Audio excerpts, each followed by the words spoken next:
It's Conduit News Radio with Paul Harrell. Ladies and gentlemen, welcome back. Good morning to you. Happy Friday. It's Johnny Cash Friday here on Conduit News Radio.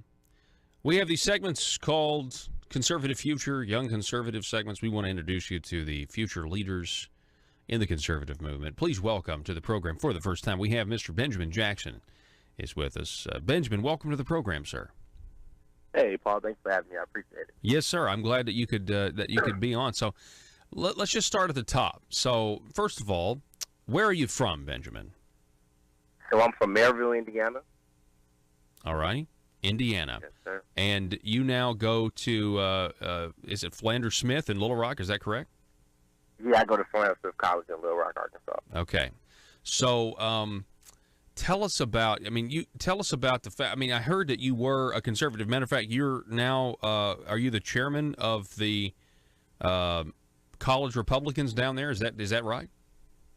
Yeah, I founded the chapter my freshman year when I first came to Arkansas, and I've been slowly building the chapter up at Philander. So, yeah, being the only Republican is really tough. I would imagine so. Yeah, I was about to say, I Googled before our interview. I was like, let's see, college Republicans, Philander Smith. I couldn't find anything except like the fourth search down, your name popped up on a LinkedIn profile. So how did you go about starting this? What made you, coming from Indiana down to Arkansas, what made you, or let me ask you this, were you always a conservative? Have you always been a conservative from Indiana and then moved to Arkansas? Yeah, so I've always had conservative values. Growing up in a very liberal area, I really saw the difference between liberals and conservatives. And growing up, I always was the oddball. So being that way, some of the things that liberals would do, I just couldn't bear to understand it, and I just didn't understand their logic. So the more and more I would see what they would do, it made me become more conservative. And once I came to Arkansas, I kind of solidified it and said, hey, listen, I am a conservative. I am a Republican, and this is who I am. Wow. What about, you got a lot of friends, I'm sure, back home in Indiana. Did they disagree, or did you just guys not talk politics because it's just better that way? How did that go?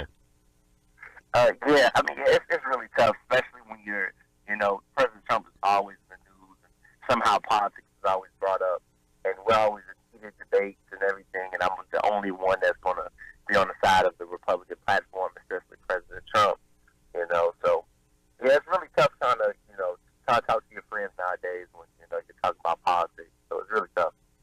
Well, right now, how's this, when we're talking about black unemployment right now, it's at record lows. Some people are, obviously crediting Donald Trump for that. Some are not. At Philander Smith College, though, how's that going down there? I bet it seems like, is it being ignored, or do people care? Oh, yeah, it's being ignored. At Philander Smith College, President Trump is not welcome. When President Trump came to Little Rock a few years ago, I actually went to see him speak, and when I came back, it was like a big commotion. I had people telling me, hey, you're not for your community, you don't support that for the American community. But what they fail to understand is the Republican Party is the party that helped free slaves. It's where we had the first 20 senators elected as Republicans. So, at the end of the day, if we neglect history and what the Republican Party has done, for African Americans, it's kind of ignorant not recognizing what the party has done for African Americans in general. Yeah, no doubt the Republican Party sure has.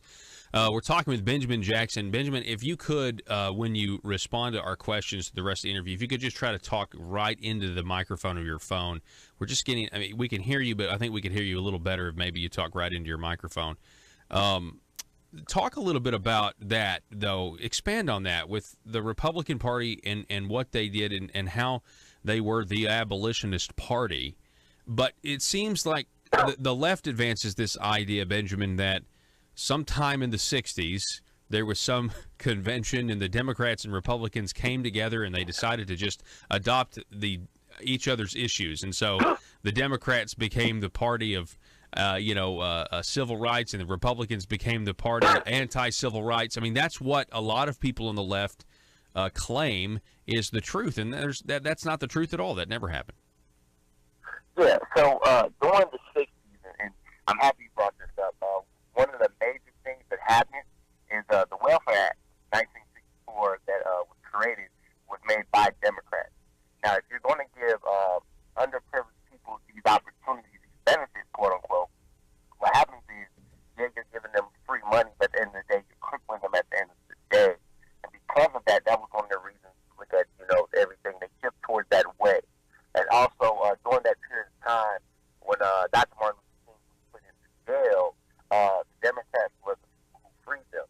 So during that time, that's when they switched over. But even if that was the case, the Democratic Party still hasn't done really not too much for the African American race. Like, if you look at it in general, they really haven't done too much.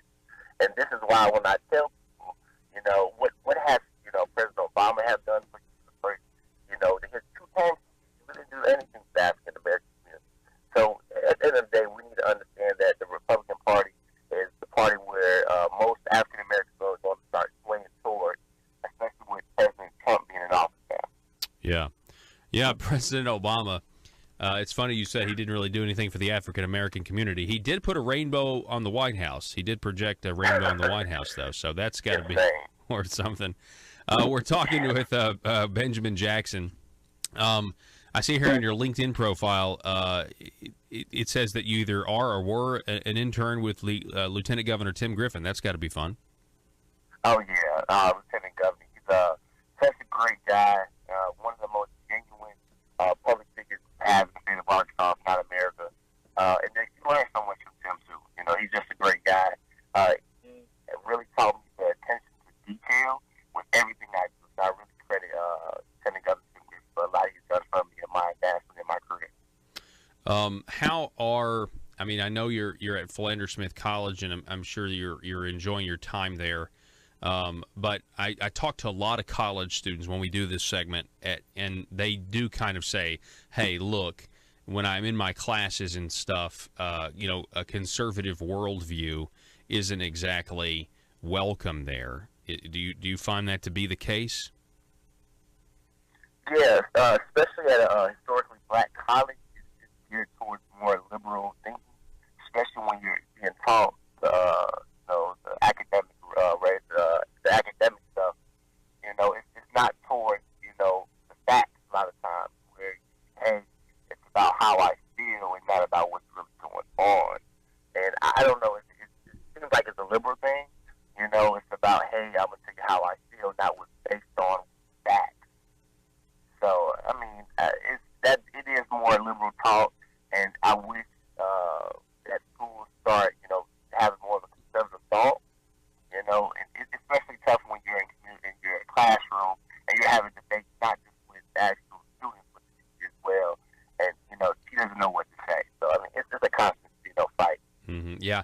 It seems like what I would say is I think we just have to have educational environments that teach folks how to critically think, to teach the students, maybe not one way or the other, but hey, this is how we approach issues from a critical standpoint, from logic and everything else, and kind of let that chips fall where they may. I think that's what we're missing is teaching a healthy American skepticism of people who are in positions of power, of questioning our government or questioning the way things are, the way we've always been told that they are. And instead of just, accepting things for the way they are. But Benjamin, I really appreciate you coming on, and I thank you a whole lot for, everything that you're doing. How many college Republicans do you have at this point who are like you and will identify themselves as a Republican while they're at Philander Smith College? We only have one right now. We had people that were like, hey, I'm very conservative, but since Philander Smith College blocked us from being a registered organization, the actual interest went down since then. So. Okay. All right. Well, just keep doing what you're doing, Benjamin Jackson, and I really appreciate you coming on the program, and I'd love to have you on again soon. Okay. Thank you, Paul. I appreciate it. All righty. Thank you. Benjamin Jackson, everybody, young conservative.